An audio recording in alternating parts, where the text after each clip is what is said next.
Vie dont nous parlerons dans un instant avec notre invitée, la grande artiste et grande dame Dopé Niaouré. Mais avant, le reportage d'actualité de la semaine consacré aux assurances et aux banques. Des banques qui se sont distinguées entre 2013 et 2017 en accordant un montant record de crédit aux entreprises et aux particuliers. Mais qui sont celles qui ont prêté le plus d'argent sur cette période?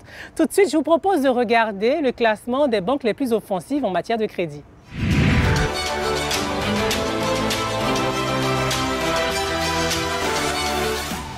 Les crédits accordés par le secteur bancaire ivoirien ont connu un bond quantitatif ces dernières années.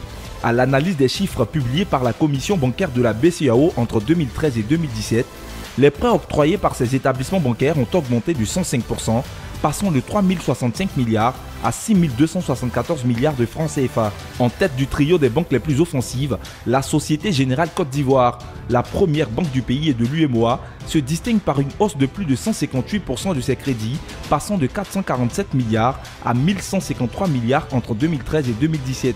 Deux filiales de groupes bancaires marocains talonnent le leader. La Banque Atlantique Côte d'Ivoire se positionne comme dauphin avec une croissance de 147% de ses crédits. Au pied du podium, BOA Côte d'Ivoire réalise une hausse de 121% de ses crédits sur la même période.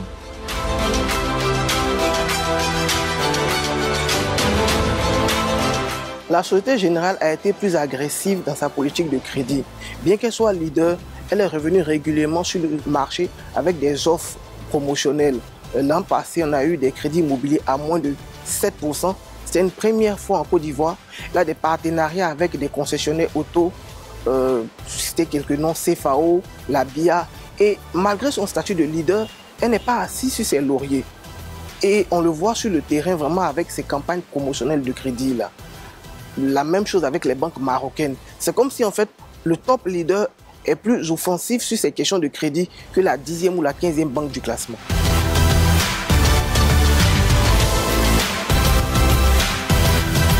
On a déjà le système public, le secteur public, avec les grandes entreprises publiques, les grandes entreprises privées, les salariés du secteur formel. Globalement, c'est ce profil-là.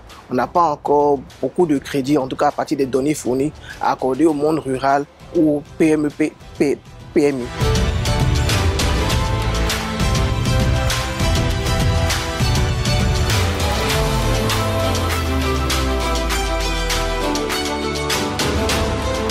Et malgré cette hausse des volumes de crédit, on a des secteurs qui sont faiblement touchés par cette enveloppe-là. On a le secteur agricole, le monde agricole, le secteur des PME, PMI, même le secteur de l'habitation. Je pense que 140 milliards de crédits accordés dans l'habitation sur 4 200 milliards en 2017, c'est faible. Il y a encore beaucoup de besoins à couvrir dans le secteur de l'immobilier. Donc des banques nouvelles peuvent se spécialiser dans ces secteurs-là pour apporter une véritable offre dans ce secteur-là, une différenciation claire et perceptible par les clients, plutôt que de rester sur les mêmes produits que les banques historiques.